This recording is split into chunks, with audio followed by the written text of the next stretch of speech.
tous ceux qui ont le Fils sont nés. Tu es Dieu. Tu es Dieu, oui. Est-ce que les jeunes peuvent chanter? Oh, nos mains sont levées.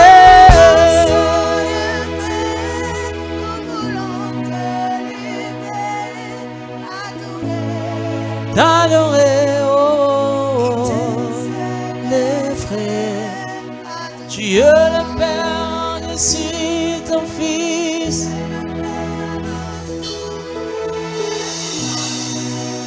On est, tu es Dieu, Yahweh. Anyango na kokanisa na yoe. Alikulo pawana se. Bona kati ya motema nanga. Je ne connais qu'un seul amour. Sambo ya ndima komikaba. Omipesa mobimba. Mokonzo ya bongana nyonso. Oza nyonso motuya. Awe.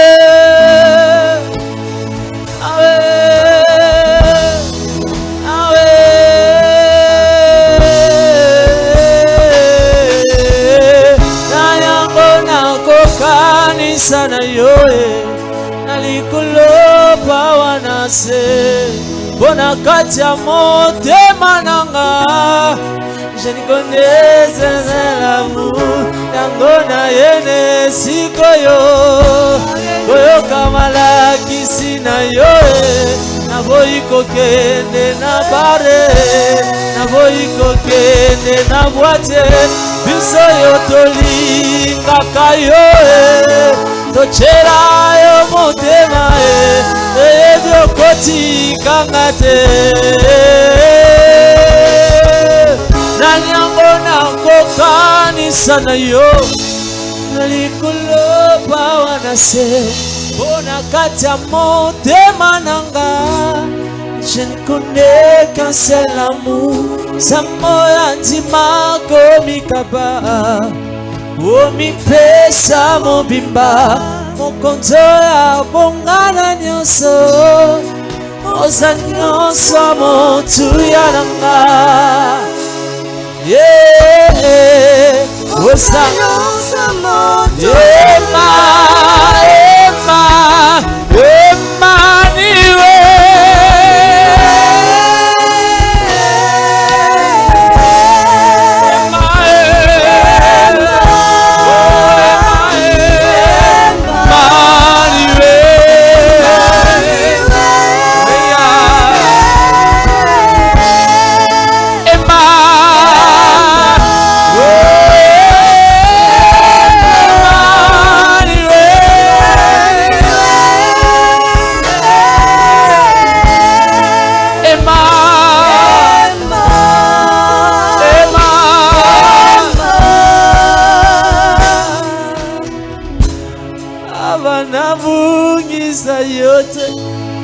Nzambe basombaga te okano yokani kosala neposa motema nanga abana bungisa yo te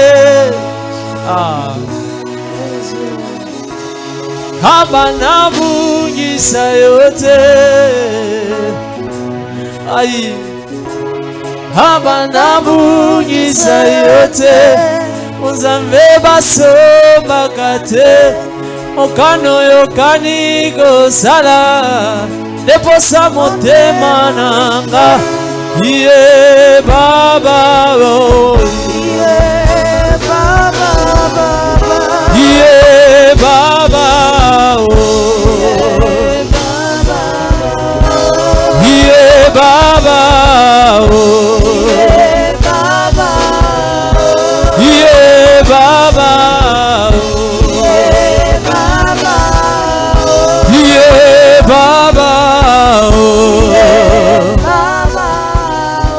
yeah, Baba, yeah, Baba,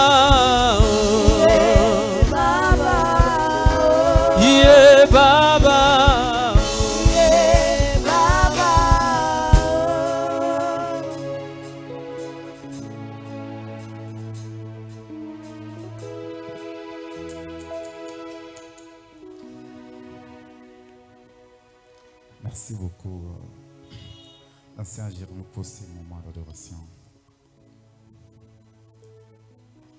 Comme nous avons dit, c'est une conférence divisée en trois parties. La première partie était consacrée d'abord pour l'adoration que nous devons rendre à Dieu. Et la deuxième partie, ça sera la partie où nos intervenants, nos conférenciers vont nous expliquer et nous parler des sujets qu'ils ont choisis ce soir. Alors que viendra le moment des questions et ils vont nous répondre pour que ce soit vraiment dans le cadre d'une conférence.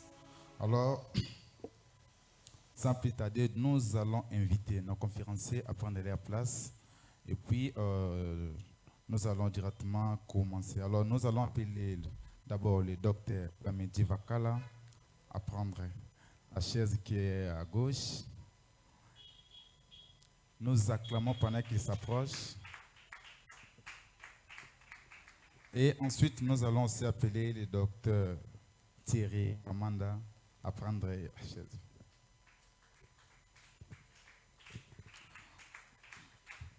Et nous avons notre décendy pour les conférences. Alors pour ce décendy, nous avons choisi 4 sujets. Alors pour ces samedis, nous allons seulement parler. Ils vont nous parler de ces 2 sujets.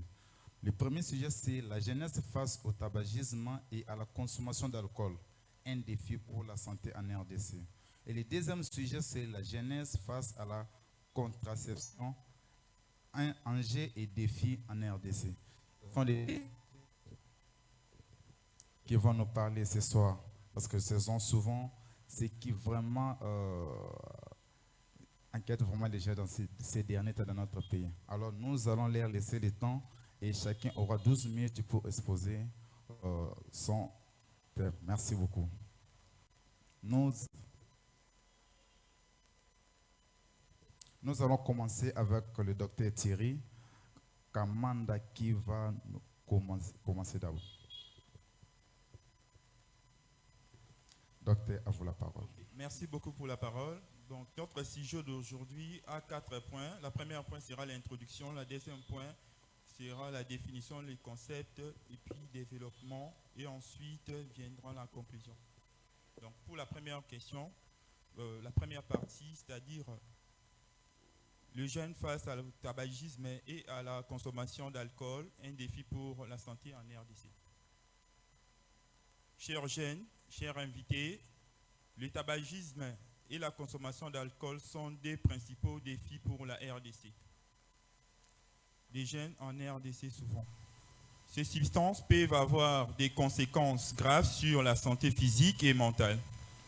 Il est essentiel de comprendre les risques et les enjeux qui les entourent. Sans plus tarder, la définition et concept. Le tabagisme, c'est l'usage de l'utilisation des produits du tabac tels que la cigarette, le cigare, la pipe et tant d'autres. La consommation d'alcool, c'est l'utilisation des boissons alcoolisées telles que la bière, le vin ainsi que le whisky. Concernant le développement, les causes du tabagisme et la consommation d'alcool chez les jeunes comme le facteur de risque. Premièrement, nous avons l'influence des amis et des camarades qui peuvent encourager nos jeunes d'aujourd'hui pour boire et fumer. Et puis, il y a la publicité, donc des panneaux publicitaires pour des produits de tabac, boissons alcoolisées, qui peuvent être attractifs pour les jeunes. Et puis, il y a le stress, l'anxiété. Les jeunes peuvent utiliser du tabac et l'alcool pour gérer le stress, l'angoisse, l'anxiété. Ces substances, comme le tabac, contiennent des substances chimiques très toxiques, telles que la nicotine, les goudrons et le gaz toxique.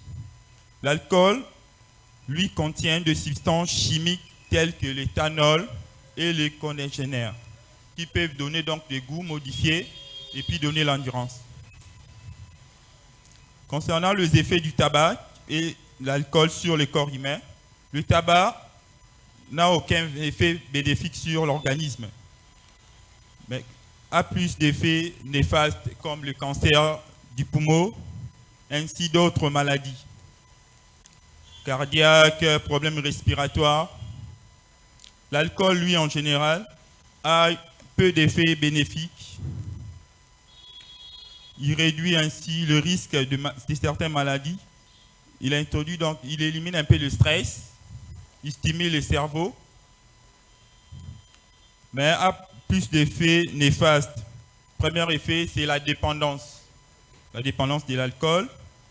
Et puis, il y a la désintoxication du foie, voire même le rein. Et puis, tous ces produits font atténuer, c'est-à-dire altérer l'état mental du corps humain. Les types de substances, nous avons le tabac, la cigarette, la pipe, l'alcool, le bière, le vin, ainsi que la whisky. Bon, nous avons proposé un verset biblique qui dit que ne vous enivrez pas enfin, car il y a la débauche dans l'ivresse, mais soyez pleins d'esprit. Éphésiens 5, 18. Ces versets nous rappellent l'importance de la modération, de la responsabilité dans la consommation d'alcool. En guise de conclusion, le tabac et la consommation d'alcool sont les défis majeurs pour la santé des jeunes en République démocratique du Congo. Il est essentiel de promouvoir l'éducation, de prendre des décisions éclairées sur la santé. J'ai dit et je vous remercie. On peut acclamer, on peut acclamer. Nous avons dit, nous allons d'abord laisser le temps aux conférenciers d'intervenir et puis nous allons poser des questions après. Alors, concernant l'intervention du premier docteur, je vous demande d'écrire vos questions sur un papier. Alors après, lorsque le docteur Plamedi va terminer, c'est en ce moment que nous allons continuer avec des questions. Alors, nous laissons la place au docteur Plamedi qui va nous parler du deuxième sujet qui est la jeunesse face à la contraception, enjeux et défis en RDC. À vous la parole, docteur. Bonsoir, chers jeunes. Bonsoir, chers invités. La jeunesse face à la contraception. Il faut savoir, par définition, la contraception est l'ensemble de moyens naturels, artificiels, hormonaux, visant à limiter ou à espacer les naissances.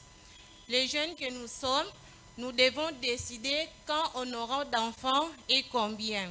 Cela recourt à une forme de contraception non abortive pour éviter une grossesse non désirée. Alors, l'importance de la contraception, c'est de prévenir la grossesse, de réduire la mortalité maternelle et infantile, de réduire la pauvreté et la faim. Sans plus tarder, j'aimerais vous parler de quelques méthodes contraceptives. Premièrement, les méthodes naturelles. Les méthodes naturelles, on peut avoir les coït-interruptus, consiste au retrait du pénis lorsque survient le moment d'éjaculation. C'est une méthode qu'on ne peut pas appliquer une seule fois pendant les rapports sexuels. Deuxième méthode, je peux vous parler de méthode de calendrier. Consiste pour une femme dont le cycle est régulier d'éviter d'avoir les rapports sexuels non protégés pendant la période d'ovulation qu'on appelle période fertile. Par exemple, chez une femme dont le cycle est de 28 jours, sa période d'ovulation va tomber au 14e jour. Alors, cette femme doit éviter les rapports sexuels au 14e jour, mais aussi 3 jours avant et 3 jours après l'ovulation, c'est-à-dire 11, 12, 13, 14, 15, 16, 17. Il doit nécessairement éviter pendant ces jours. J'aimerais vous parler aussi des mamans bébés qui sont là, la période qu'on appelle la période de la maman. Vu que l'allaitement constitue un des moyens de contraception, car au cours de l'allaitement, la prolactine sécrétée suite à l'hypothalamus fait que la femme ne puisse pas tomber enceinte. Alors, si la femme allaite, il doit allaiter intempestivement son bébé et son enfant. Cela va protéger également son bébé face aux maladies du type digestif et puis augmente la confiance mère et enfant. Et puis, deuxième méthode, c'est la méthode artificielle. Méthode artificielle, on fait recours aux méthodes des barrières. Qu'on connaît tous, c'est le préservatif. Alors, le préservatif, c'est une enveloppe en latex qu'on déroule sur un pénis en érection afin de contenir le sperme. L'avantage de cette méthode est mieux adaptée chez tout le monde et puis ça nous protège contre les VIH et les infections sexuellement transmissibles. Et puis, je vais vous parler de dernier point, c'est la méthode hormonaux. On sait que tout le monde, nous avons des pilules contraceptives. Nous avons des contraceptions oro-progestatives pires. Nous avons les macrodosées et les microdosées. Les pilules qu'on donne dans le période de postpartum, donc après l'accouchement. À part ça, nous avons également la contraception d'urgence. Donc le pilule du lendemain est une méthode contraceptive utilisée chez les femmes sans contraception et qui a eu le rapport sexuel pendant le jour d'ovulation. Donc, par exemple, on peut avoir des pilules S, à l'aise. Et puis, nous avons aussi ce qu'on appelle des contraceptifs hormonaux injectables. Ce sont des produits à action retard qu'on injecte en IM, qu'on injecte au niveau du bras, à la face interne, pendant à une durée d'au moins 3 mois. Ça protège la femme pendant 3 mois de ne pas tomber enceinte. À part ça, on peut avoir aussi les implants. Les implants progestatifs sont un ensemble de dispositifs de forme de capsules contenant un progestatif qu'on place sur la peau de la femme pour assurer une contraception de longue durée. Les implants sont en général placés au niveau du bras également, sur la face antéro-interne, après avoir pratiqué une petite incision de 3 cm. Comme conclusion, la jeunesse congolaise a besoin d'accès à l'information et aux services de contraception pour prendre des décisions éclairées sur leur santé reproductive. J'ai dit et je vous remercie.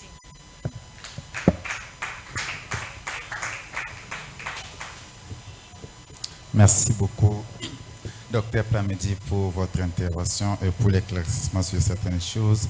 Alors, nous allons passer aux questions avec ceux qui avaient créé les questions. Alors, nous allons vous donner l'espace de poser vos questions. Alors, nous vous attendons pour des questions.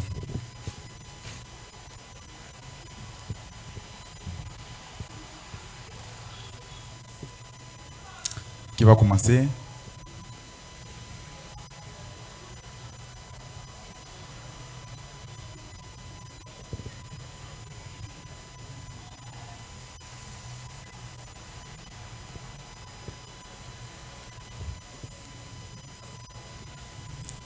Nous attendons des questions parce que on nous a parlé ici sur les 2 sujets prévus pour ce samedi. Alors, nous recevons d'abord la question pour le président Junior.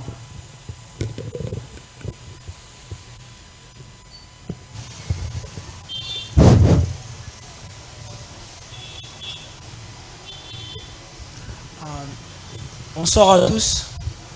Déjà, je me présente. Moi, c'est le président Junior Ngobo. J'ai quelques questions à poser à nos conférenciers. S'il vous plaît, président, si vous pouvez tenir debout. J'ai quelques questions à poser à nos conférenciers. Je vais commencer par la dame parce que c'est elle qui vient de finir son exposé. Madame Plamedi, docteur Plamedi, je voulais un peu avoir un peu d'éclaircissement sur, soit je peux vous demander de me faire l'autopsie de de l'avantage et l'inconvénient de la contraception chez les jeunes filles. Ça, c'est ma première question. La deuxième question, je voulais aussi... lors de votre exposé, je ne vous ai pas entendu parler de la planification familiale parce que quand on parle de la contraception, normalement aussi, on devrait indexer cela. Mais comme on est à la conférence, j'espère que vous allez nous parler de ça. Je voulais savoir quels sont les défis à relever pour la planification familiale. Ou soit les méthodes de planification au sein des gens qui sont en union. Troisième question, si vous pouvez nous éclaircir pourquoi c'est nécessaire de parler de la contraception chez les jeunes.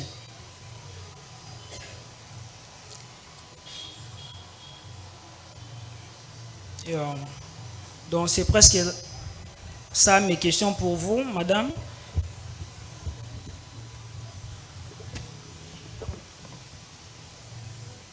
Je ne sais pas si je peux poser aussi la question. C'est toujours pour elle? Non, pour elle c'est fini. Je voulais questionner aussi. Donc comme on commence d'abord avec, on termine avec qu'elle répond d'abord et puis vous allez commencer encore à poser votre deuxième question pour... Okay, ou soit tu poses d'abord des questions pour le docteur, il écrit directement pendant que l'autre va répondre lui aussi c'est pas pour répondre. Donc tu peux poser directement pour le docteur Thierry également.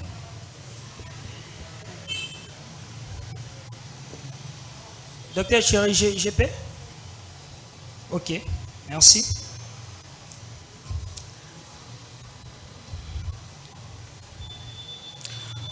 Déjà pour docteur Thierry, ma question est celle-ci. Faites l'autopsie du mot nicocyte.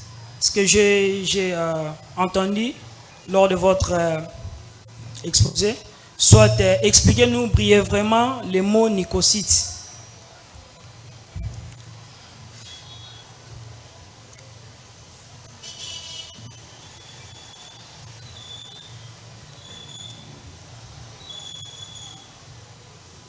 L'autre question, je dois réfléchir sur ça, puis je vais poser. Merci.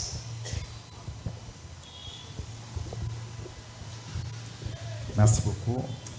Docteur Pamela va commencer à répondre avec les 3 questions qu'on lui a posées.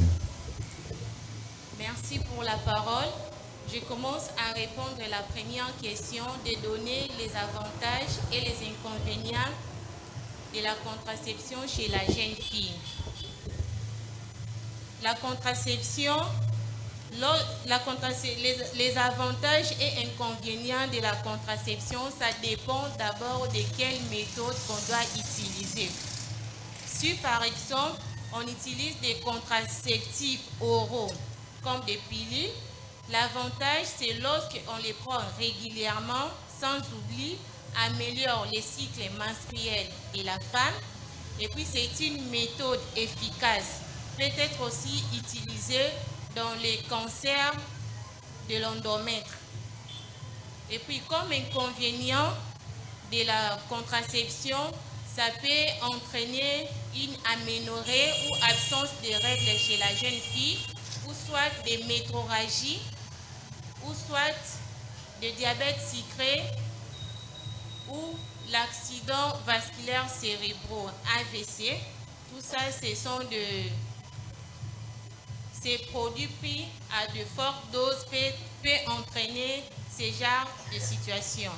Et puis je saute à la troisième question, là où vous avez demandé l'importance de la contraception.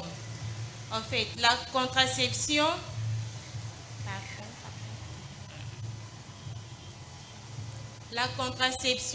est importante parce que ça nous prévient contre la grossesse non désirée.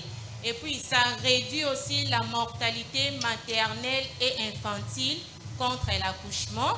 Et puis ça réduit la pauvreté également et la faim.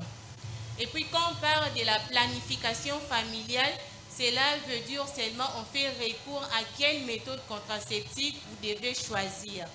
Par rapport à ça, donc je vous remercie. Merci beaucoup. Nous demandons aussi au docteur Thierry de répondre à la question qu'on lui avait posée. Ok, merci beaucoup pour la question. Je n'avais pas parlé de la nicotine, j'avais parlé de la nicotine. Nicotine qui est une substance chimique contenue dans les tabacs qui stimule le système nerveux central et ça détruit les poumons. Ça cause ce qu'on appelle une fibrose au niveau pulmonaire qui peut entraîner certains symptômes, la toux et autres. Donc la nicotine, c'est une substance chimique. Voilà, c'est ça.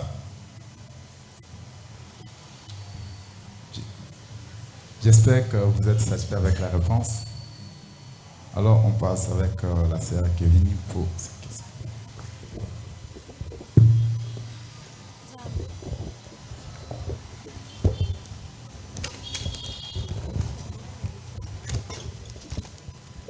Merci, bonsoir. Moi, c'est la sœur Kevin. Je veux poser une question au docteur Plamedi. S'il arrivait qu'une femme allaite, est-ce qu'elle peut prendre les pilules pendant l'allaitement? Et chez le docteur Thierry, qu'est-ce que vous pouvez conseiller aux jeunes qui prennent le tabac, ceux qui sont au fond, ceux qui, pour eux, vraiment, ils ne peuvent pas vivre sans cela. Et si on a de conséquences pour ça, parce qu'on écrit souvent cela peut nuire la santé, mais nous voyons de fois nos jeunes, même des papas, tout le monde prendre cela, alors que nous, des foments qu'il y a des foments, je ne sais pas, dans l'Afrique ou dans tout le nation, partout dans le monde, si seulement tout le monde et les gens prennent de foi, et ça peut nuire la santé, mais qu'est-ce que vous pouvez conseiller aux jeunes que nous sommes, si nous pouvons le prendre, parce que nous savons que nous les chrétiens, nous ne pouvons pas les prendre. Mais qu'est-ce que vous pouvez conseiller à ceux qui le font, peut-être en cachette, par exemple? C'est tout pour l'instant.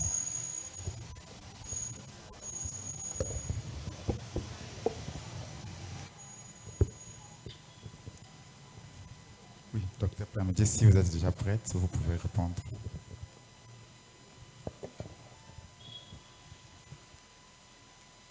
Merci, sœur Kevin, pour la question. Chez une femme qui allaite, la maman demeure la contraception meilleure pour les postpartum. Cependant, chez la femme ne pouvant pas appliquer cette méthode, parce que ça fait des céphalées, quand tu allaites trop l'enfant, toi-même tu as des troubles de sommeil, tu n'arrives plus à dormir, on conseille à ces femmes de prendre des pilules contraceptives appelées progestatives pires, mais en mini-dose. C'est-à-dire à partir de 6 semaines déjà, on commence la contraception. Maintenant là, c'est une contraception régulière, c'est-à-dire chaque jour à la même heure, pendant 21 jours, la femme va prendre ses comprimés. C'est-à-dire à partir de 6 semaines après l'accouchement, il peut déjà commencer à prendre ses pilules à la même heure. En cas d'oubli, quand il se rappelle, il doit prendre encore son pilule. Oui, il peut prendre ça, mais à partir de 6 semaines après l'accouchement. Merci beaucoup, docteur Thierry. Ok, merci pour la parole. Bon, la question comme conseil de donner aux personnes qui prennent les tabacs. Premièrement, les tabacs, ça cause ce qu'on appelle la dépendance. Or, la dépendance, ça détruit le corps humain petit à petit. À petit fait quoi? c'est-à-dire d'éviter de le prendre beaucoup, parce qu'en prenant beaucoup les tabacs, ça détruit l'organisme, les poumons, le système nerveux, ainsi que d'autres systèmes. Donc d'éviter pour ne pas avoir cette cause qu'on appelle la dépendance. Pardon?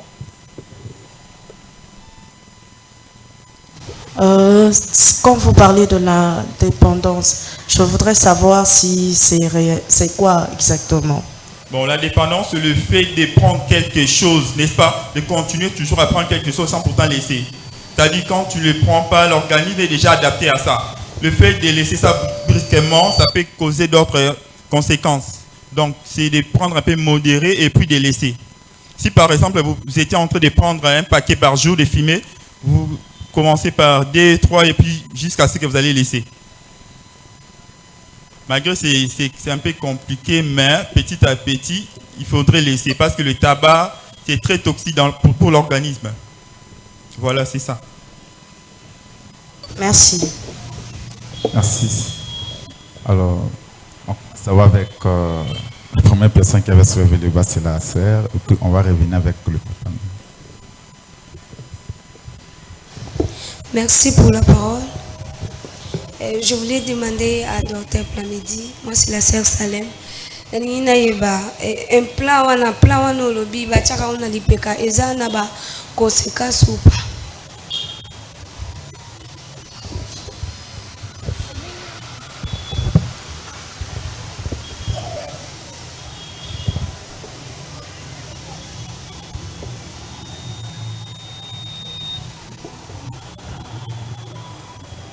Oui, pendant que je réfléchis d'abord pour répondre, on peut prendre les questions de Papa Mimo. Oui, merci docteur. Avant de poser ma question, je demanderai au docteur Plamedi si vous pouvez nous aider de ne pas être trop technique. Quitte à venir mon dame nassé. Parce que vous bombardez biso terre, mais poste partout, si vous ça brille les gens comme tu n'as poste partout, vous souvenez. Donc traduire en des termes plus faciles. Tu vas comprendre facilement, donc c'est bon. Moi, ma question était plus sur l'approche. Ma question va de pair pour le docteur Thierry et le docteur Plamedi. C'est quelle est la meilleure approche pour aborder ces sujets dans un milieu religieux, dans un milieu chrétien? Parce que tous ceux qui sont là, on leur prêche de ne pas commettre de ne pas faire de ne pas commettre ce qui est interdit bibliquement. Alors maintenant, quand nous abordons de tels jeunes, quelle est la meilleure approche pour leur expliquer ou bien pour leur faire comprendre? Parce que là, c'est comme si on sous-entendrait comme si on leur était en train de leur dire vous pouvez faire ça, mais faites ça avec précaution. C'est juste par rapport à l'approche. Quelle est la meilleure approche à adopter, surtout dans un milieu chrétien, ou même dans des milieux culturels où ces choses sont comme des tabous? Ce sont des réalités. Par rapport à un certain âge, il y a le fonctionnement du corps humain. Que ce soit aussi pour l'alcool. Parce qu'il y a d'autres personnes, pour eux, l'alcool, ça leur fait oublier leur chagrin. Maintenant, ils en prennent, surtout quand ils sont dans des mauvaises postures, quand ils sont dans des moments douloureux. Alors, pour ces gens-là, quelle est la meilleure approche pour lui dire, par exemple, les dangers de l'alcool? Parce que pour lui, quand il prend l'alcool, et les qui c'est moi pas si Monica s'est retrouvé à Bossaniata aussi la raison et l'année sous la même situation. Quelle est la meilleure approche pour une telle personne pour lui faire comprendre que l'alcool c'est un danger? Quelle est la meilleure approche au milieu des chrétiens pour leur parler de ces problèmes de la contraception? Pour les mariés, tant mieux, parce que moi je suis marié. Pour les mariés, moi on comprend, parce qu'il y a de la planification familiale, on doit espacer les naissances et ainsi de suite. Mais pour les jeunes qui sont censés ne pas donner naissance hors mariage, quelle est l'approche la meilleure qu'on peut leur aborder par rapport à ce sujet? Merci beaucoup.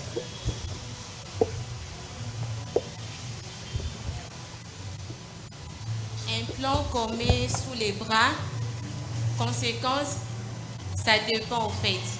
Ça dépend de l'organisme à une autre. Peut-être chez toi, ça peut te donner des nausées, des vomissements, et puis chez l'autre, rien. Donc, ça dépend en fait. Et puis, c'est une contraception de longue durée. Et ça peut être de 2 ans, de 5 ans. Si tu ne supportes pas ça, si ton organisme ne supporte pas ça, tu peux aller, on peut enlever. Et puis, chez les jeunes que nous sommes, les non-mariés, je conseille à 2 méthodes. Premièrement, c'est l'abstinence sexuelle. L'abstinence sexuelle, c'est, en lingala, on peut dire éviter les rapports sexuels avant le mariage. Et puis, deuxième méthode, je peux conseiller aux jeunes non mariés, célibataires que nous sommes, d'utiliser au moins des méthodes de barrière qu'on appelle des préservatifs. Parce qu'il y a des préservatifs masculins et féminins. Donc, ce sujet est aussi important de parler de ça chez les jeunes célibataires. Ok, merci pour la parole. Je réponds à la deuxième question. Donc, parler de l'approche, c'est un peu difficile. C'est-à-dire, vu que ce sont des sujets très pertinents, ce sont des sujets qui visent plus de jeunes, n'est-ce pas? Parce que les jeunes, nous sommes dans des périodes qu'on appelle la période de la précréation. C'est-à-dire, comprendre c'est quoi la contraception et puis le tabagisme. Parce que le tabac cause ce qu'on appelle la dépendance. Et cette dépendance détruit notre corps à petit feu. Plus nous utilisons ces produits, de plus en plus ça détériore notre état de santé. Donc parler de l'approche, c'est un peu compliqué, c'est-à-dire ce sont des sujets qui visent plus la jeunesse. Parce que la jeunesse, c'est l'avenir des demain. Voilà. J'espère que vous êtes satisfait pour la réponse. Alors, on a une autre question. Oui. Merci beaucoup pour l'autorisation à la parole.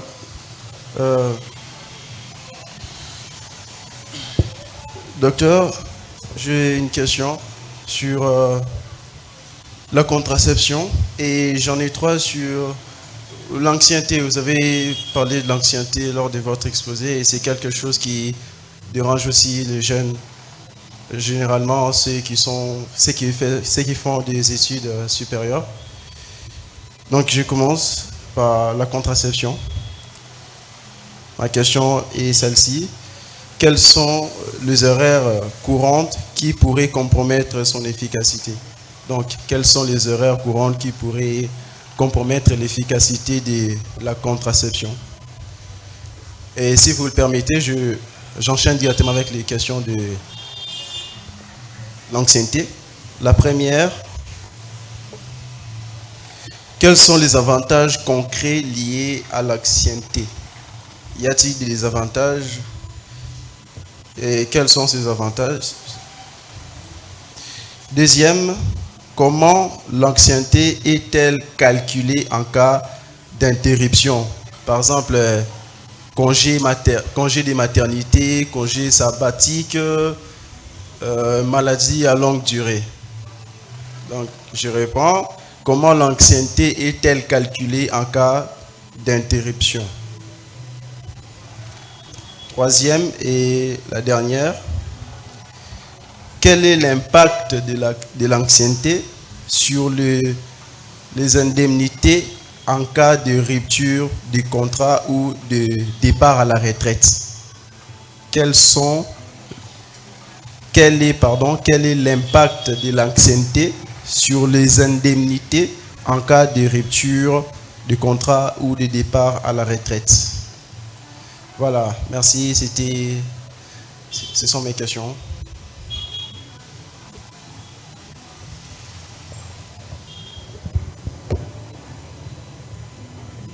Merci frère pour la question. Vous avez demandé quelles sont les erreurs qui pourraient compromettre l'efficacité de la contraception. Premièrement, en cas de méthode qu'on appelle coït interrompu, donc c'est une méthode de retrait. Lorsque l'homme est en érection, avant d'éjaculer, il sort vite. Cette méthode peut compromettre l'efficacité en cas d'éjaculation très rapide. en cas de la pénétration du liquide pré-éjaculation, c'est-à-dire le liquide qui sort avant les spermatozoïdes. Et puis chez la femme, la méthode des calendriers. Chez une femme qui a des cycles irréguliers, ça peut aussi compromettre son efficacité. À part ça, chez la femme, sous des progestérones, la méthode comprend des pilules contraceptives pendant 30 jours, 21 jours, et puis de prendre à la même heure, parce que les docteurs insistent, si tu commences à 7 heures, demain aussi à 7 heures, donc il y a de nombreuses femmes oublient l'heure à laquelle il faut prendre la pilule, et puis là aussi ça peut compromettre l'efficacité de la contraception.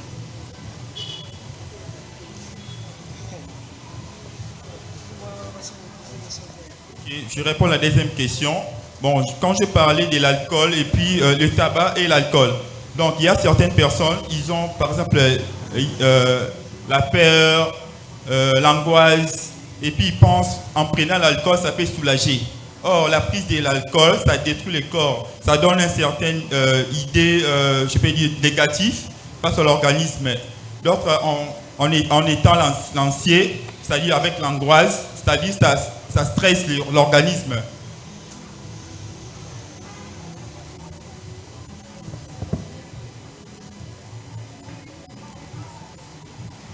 Oui, merci. Je pense qu'on a répondu à toutes les questions. On peut prendre la question de quelqu'un d'autre. Alors, on est avec notre...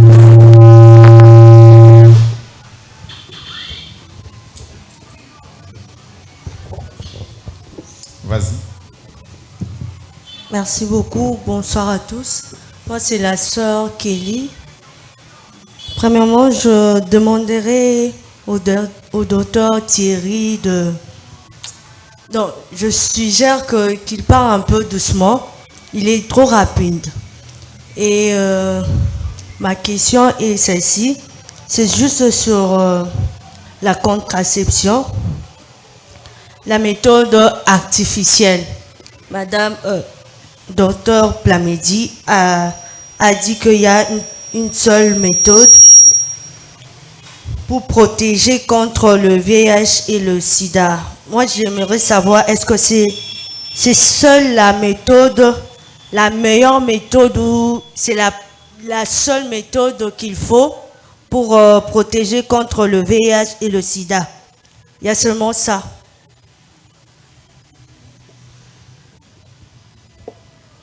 Merci.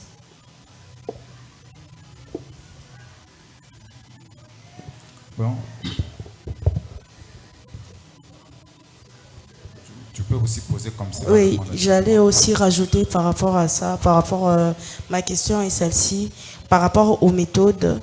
Je voulais savoir s'il y a une différence entre méthode artificielle et méthode hormone.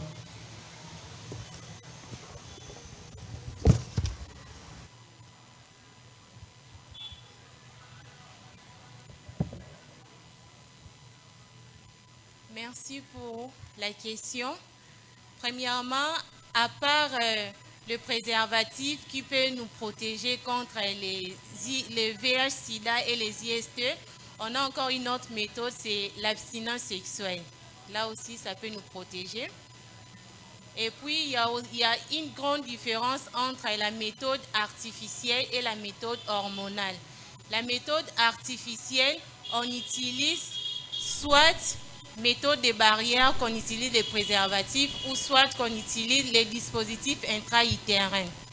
Là, mais par contre, la méthode hormonale, là, on utilise les hormones. Les hormones, ça peut être le progestérone, les œstrogènes. Ce sont des hormones, là, se sont produites dans le corps d'une femme. Mais on rajoute ça pour que ça soit un peu élevé, pour que ça nous protège contre des grossesses non désirées. Donc il y a une différence. Là, on utilise plus les hormones. Les pilules, là, sont des hormones. Et puis là-bas, ce sont des moyens mécaniques. Ça peut être un dispositif intra-utérin, ou soit ça peut être un préservatif. Mais les pilules ne sont pas artificielles. Non, les pilules ne sont pas artificielles, c'est parmi les méthodes hormonaux.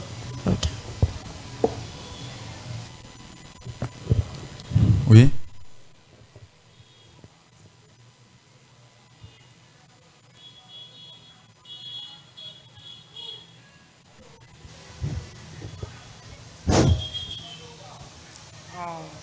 Docteur Plamedi, je voulais savoir à combien de pourcents la méthode de contraception est-elle mortelle chez les jeunes femmes, soit les jeunes filles.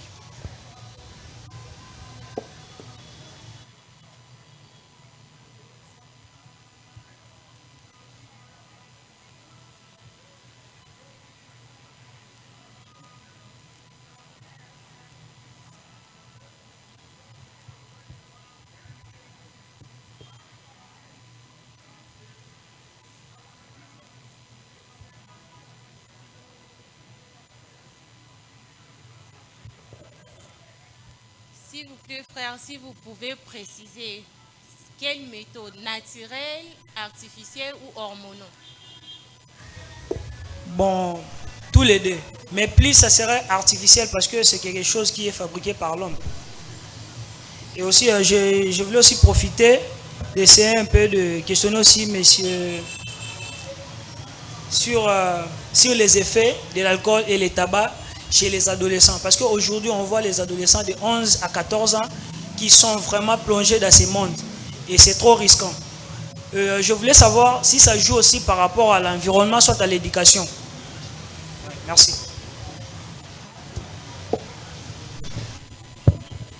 En termes de pourcentage, la méthode artificielle protège les jeunes couples à 100% parce que c'est une méthode très efficace.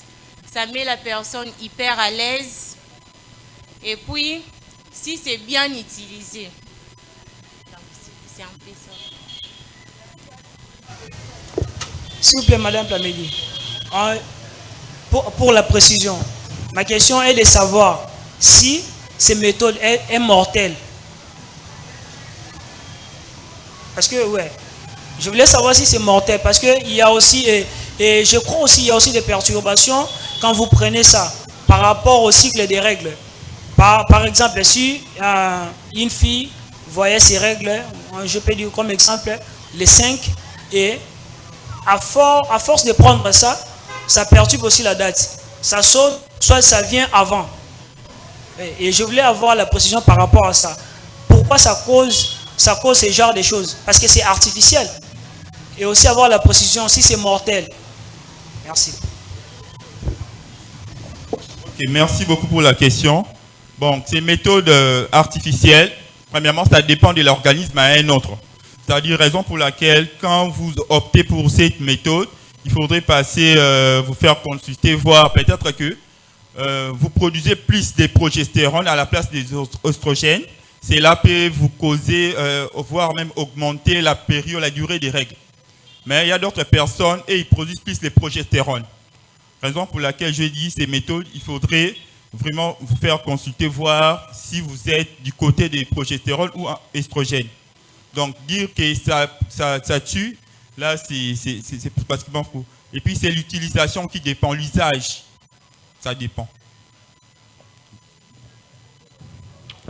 Merci, j'ai vu une autre main là-bas. Donc, on prend 3 questions, comme ça on avance. Mais avant de continuer,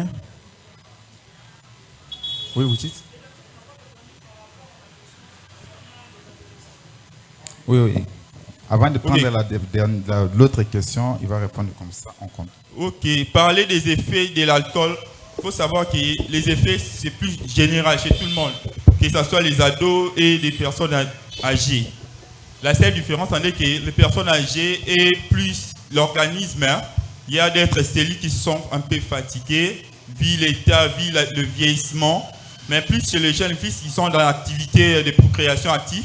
Donc l'alcool, premièrement, ça stimule le système nerveux central et ça cause certaines altérations de certaines fonctions. Donc ça peut produire des mauvaises idées, des mauvaises intentions, voire augmenter les banditismes, tout. Et puis causer ce qu'on appelle la dépendance.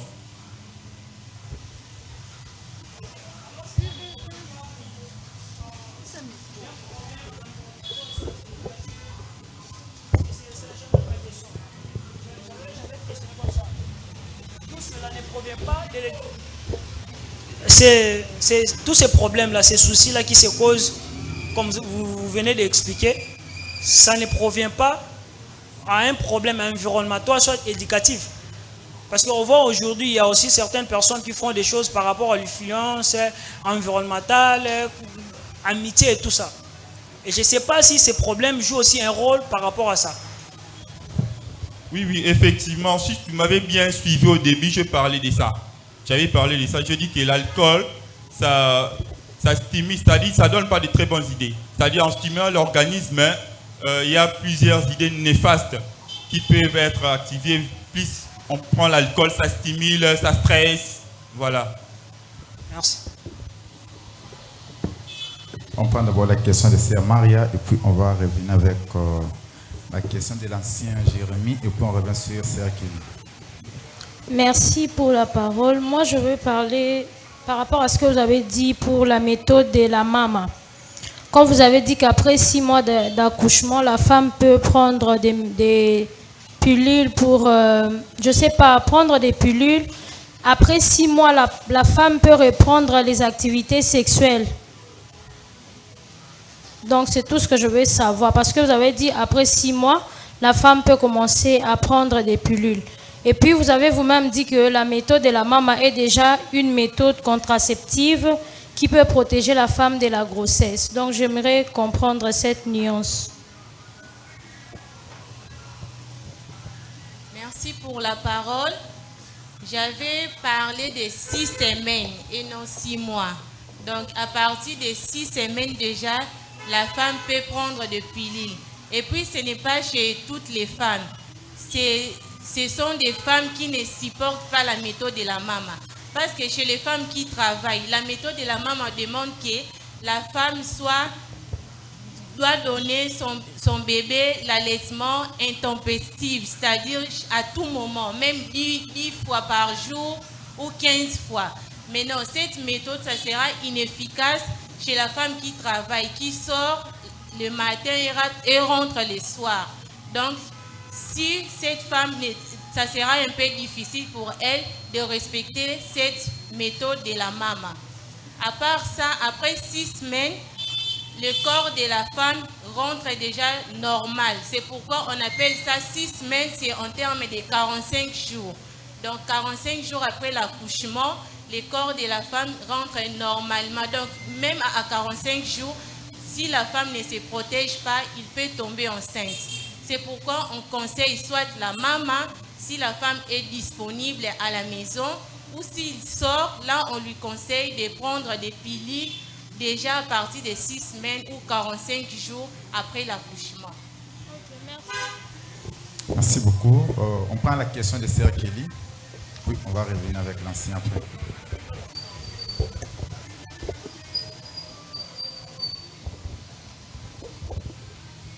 Merci beaucoup. Question Langa Eza. Je veux poser la question chez le docteur Thierry par rapport à l'alcool.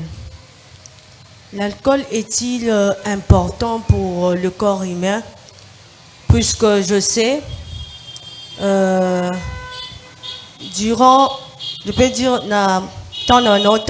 pendant un certain moment, il y a eu des histoires sur les aînés à la médecine nous disaient que il y a certains docteurs pour intervenir, il faudrait prendre l'alcool pour baser à l'aise. Voilà pourquoi je pose la question, est-ce que l'alcool est-il important réellement pour le corps humain? Et si c'est important ou pas, pourquoi les autres docteurs prennent cela avant l'intervention? Ok, merci pour la question. Bon, l'alcool, comme je l'ai dit au début, donc l'alcool en petite quantité, ça stimule un peu le corps. Ça va, ça contribue un peu, voire même dans des réactions chimiques, c'est-à-dire diminuer le taux de graisse, tout. Mais l'alcool pris en grande quantité, ça cause ce qu'on appelle la dépendance. Donc ça augmente l'endurance dans les sens négatifs. en faisant d'autres problèmes, d'autres choses. Dans l'état normal, tu n'étais pas capable de le faire. Mais en prenant l'alcool, ça stimule, ça donne des mauvaises idées. Voilà. Merci beaucoup. Avant de continuer, docteur, je vais aussi poser une question. Quand vous parlez souvent, quand je vous ai entendu, c'est comme si vous ne parlez pas que non. Je pose directement la question. C'est comme, je voulais savoir, est-ce que l'alcool, quand on prend, a des conséquences sur le plan physique ou seulement sur le plan social ou environnemental ou mental?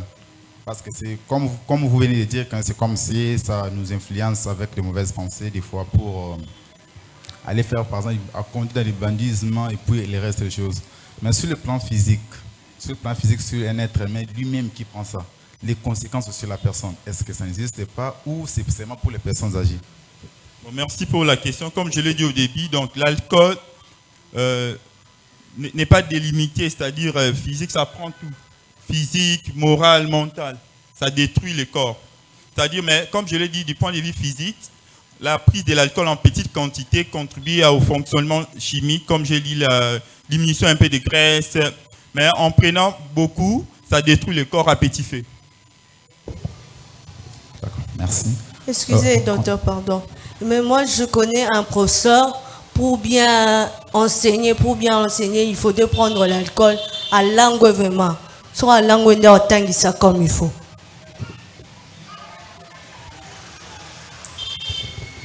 Oui, en même temps, moi aussi, je voudrais aussi comprendre aussi parce que il y a une infirmière qui était enceinte et elle prenait l'alcool. Pour elle, elle disait qu'elle ne mangeait pas.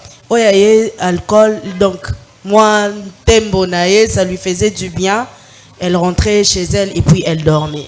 Je veux comprendre si c'est nécessaire ou pas chez la femme enceinte ou si ça pose de conséquences chez la femme enceinte. Oui, merci pour la question.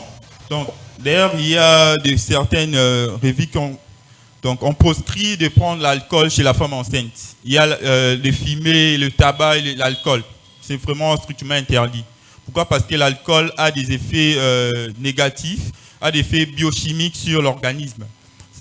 Chez la femme enceinte, vu que c'est une période là, il y a, c'est-à-dire, il y a, après la fécondation, après tout, donc l'organisme fabrique un autre être. Donc l'alcool peut détruire toutes ces étapes-là. Oui, effectivement. Merci.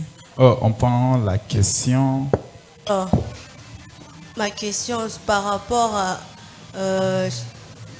l'enseignant que je vous ai dit que lui, pour bien enseigner, il faudrait prendre l'alcool. S'il ne prend pas l'alcool, il est timide. Mais pour bien enseigner, il peut prendre l'alcool à langue et à comme ivre et puis l'enseignement, ça serait meilleur. Et nous allons comprendre le matière comme il faut. Là, c'est son organisme ou c'est comment? Ok, merci pour la question. Si tu m'avais bien suivi au début, je l'ai parlé de ça. L'alcool pris pendant longtemps, ça cause ce qu'on appelle la dépendance. Et pour cet enseignant que tu viens de parler, donc lui, pour se sentir à l'aise, il pense en prenant l'alcool, ça peut soulager ses problèmes. Or que l'alcool, le fait de le prendre pendant longtemps, ça détruit son organisme à petit feu, petit à petit, en causant d'autres pathologies, voire augmenter la pression artérielle, voire détruire l'estomac, causer des gastrites, causer des problèmes cérébraux. C'est ça donc. Merci beaucoup. On prend la question de l'ancien Jérémie. Et puis l'ancien Jérémie, on va prendre une question pour une femme. Comme ça, on va clôturer.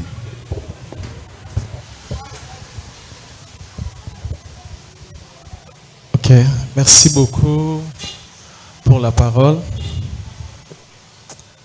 En fait, ce n'est pas réellement une question. C'est une préoccupation que j'ai. Une conférence, débat. Alors maintenant, je me sens, premièrement d'abord de vous féliciter, vous maîtrisez les matières et vous êtes éloquent, vous parlez très bien. mais je me retrouve comme si je suis au PNMLS. Et il y a une conférence au PNMLS. On est en train de parler sur la contraception, l'alcool, le tabagisme. Je ne me sens pas que je suis à l'église. Parce que lorsque vous avez adressé des invitations, j'ai vu des jeunes chrétiens face. Les jeunes chrétiens face. Alors lorsque j'ai entendu maman, la docteure Plamedi, elle parle très bien. Alors vous avez très bien expliqué.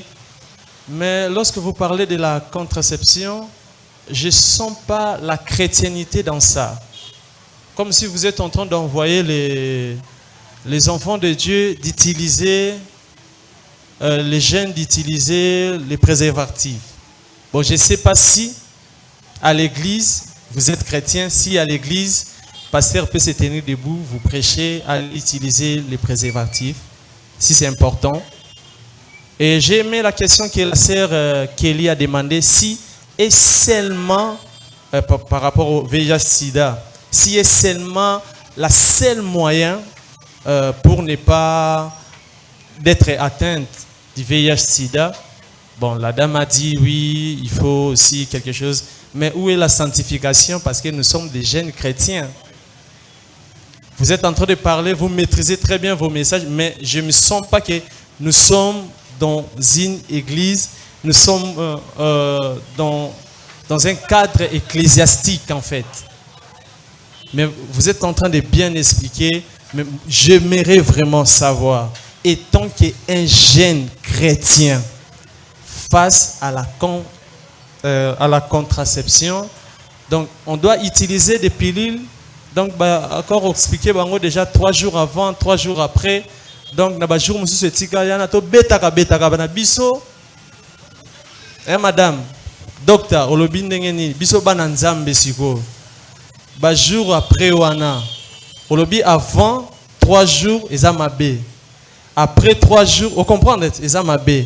Mais siko ba jour wana etikali wana. To ke ndaka ba travailler ka biso, ba mibali ba ke ndako frapper to sala ndenge nini. Merci beaucoup. C'était vraiment ma préoccupation.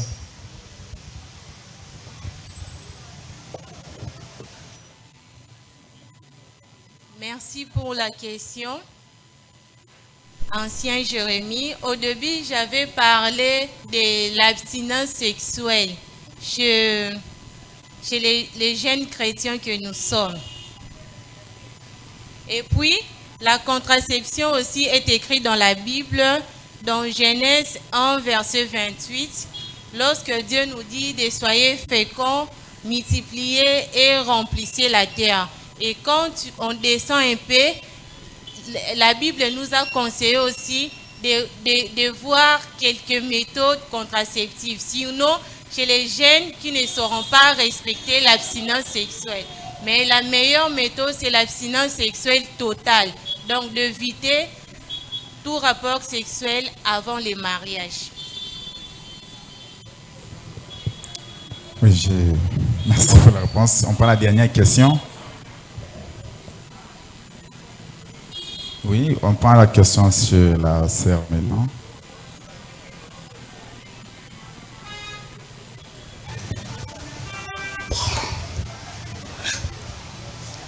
Merci pour la parole.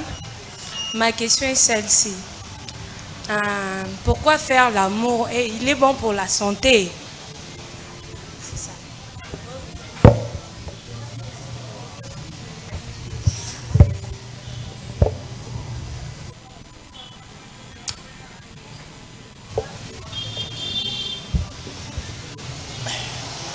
Merci pour la parole.